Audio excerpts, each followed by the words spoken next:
Greetings, friends. Today's storybook matinee features a book about a snowman, a song about a snowman, and a snowflake art project. For the art project, all you'll need is a piece of paper, the letters in your name, and a pair of scissors. Are you ready to begin? Today's book is Frosty the Snowman, and Frosty came alive as a song in 1950. Frosty the Snowman, adapted from the song of the same name, retold by Annie North Bedford, pictures by Corinne Malvern. Frosty the Snowman came to town one bright, cold winter's day. The first real snow of the winter had fallen the night before. In the morning, out came the children, and they started to roll snowballs. Round and around that snowy yard they rolled the snowballs. Soon, they had two fine big ones. It's so much fun building snowmen. Round and round the yard again, there was a little snowball. What do you think the little snowball is for? Yep, you're right. It was just the right size for a snowman's head. Billy ran home and brought 2 bits of coal to use for the snowman's eyes. Sally gave him a button nose. A button nose? I usually use a carrot for the nose, but that button looks great. She also gave him a funny corncob pipe. What is a corncob pipe? A corncob pipe is made out of an ear of corn, snapped in half with the kernels removed. Then you hollow out the middle. After that, you add something to draw the air through, like a reed or a straw, and that is how a corncob pipe is made. Boys and girls, I know Frosty the Snowman did not smoke this pipe. Smoking is so bad for you. It is not healthy, and I hope that you never ever smoke. I think this corncob pipe was just part of his outfit or his costume. But now you know how to make a corncob pipe. I never knew about that. It's fun to learn new stuff. Tommy brought galoshes, floppy galoshes. What are galoshes? Another new word. Galoshes are just waterproof boots that keep your feet warm and snuggly on a cold, wet day. And Joe brought him a pair of old red mittens to wear. I like to wear mittens better than gloves. They're easier to put on, don't you think? Now we need a hat, said Sally and Joe, so they all began to look around. Sally found an old cap, but it didn't look just right. Billy found a battered felt hat, but no, it still didn't seem right. Just then, down the street came the whistling wind. Look at how the wind is drawn. I bet you could draw that. And it blew to their feet a shiny top hat. Just what we need, cried Sally and Joe. It's like magic, said Billy and Tommy. It was Tommy who picked up the shiny top hat and put it on the snowman's head. Zing! Tommy's hand sprang back with a shock. It is magic, gasped Tommy. Ho, ho, ho, so it is, said a deep, chuckly voice they had never heard before. And a pleasant sort of magic, if I do say so myself.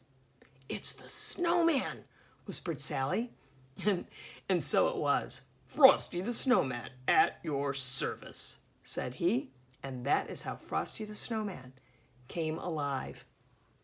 If that happened to me while I was playing with my friends and building a snowman, that would be a very exciting moment. I think I might run home and get my mom and dad.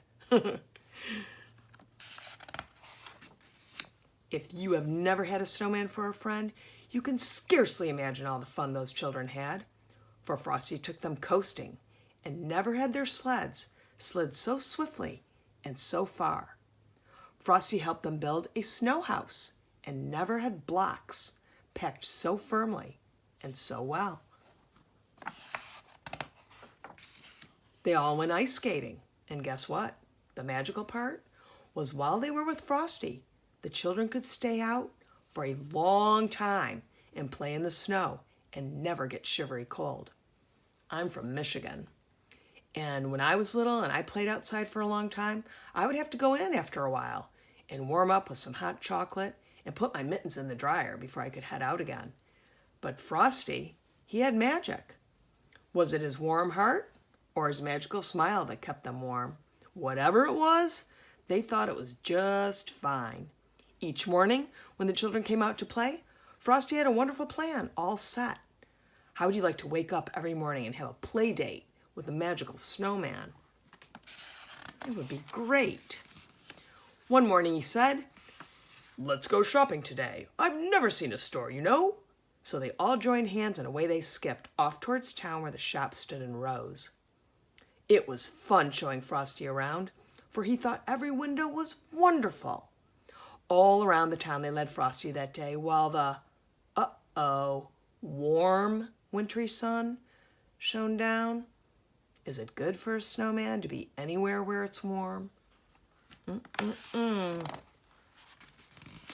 Soon they came to a corner, and around the corner came a, there's that word again, warm, gusty wind. Off went Frosty's hat, and away went Frosty after it. Look at the bus and the delivery truck and the car. They look a lot different than the ones we have on the street today, don't they? Then sang the traffic cop's loud whistle, and the children could not follow Frosty because traffic streamed by, buses and trucks and cars. Went the traffic cop's whistle again. The crossing stood empty before them now, but there was not a sign of Frosty to be seen. Oh, they looked very disappointed. Only his top hat rolled down the street all by itself in the melting snow. "Mr. Policeman," the children cried, "where is Frosty the Snowman gone?" "Oh," said the policeman, "Frosty the Snowman, he has gone away, where all snowmen go on a sunny day. But he'll be back at your bidding and call, whenever great heaps of snowflakes fall." And he will. What will the children need to build another Frosty? Cold weather? Check. Snow? Check. Cold for the eyes? Check. A button nose? Check. A corncob pipe? Check. Red mittens? Check. Galoshes? Check. Most importantly, the magical hat. What a wonderful story. The end. Are you ready to make a snowflake? Get that piece of paper and draw a really big circle on it. As big of a circle as can fit on that piece of paper. It needs to be an even circle. I use the top of a cooking pot to trace mine.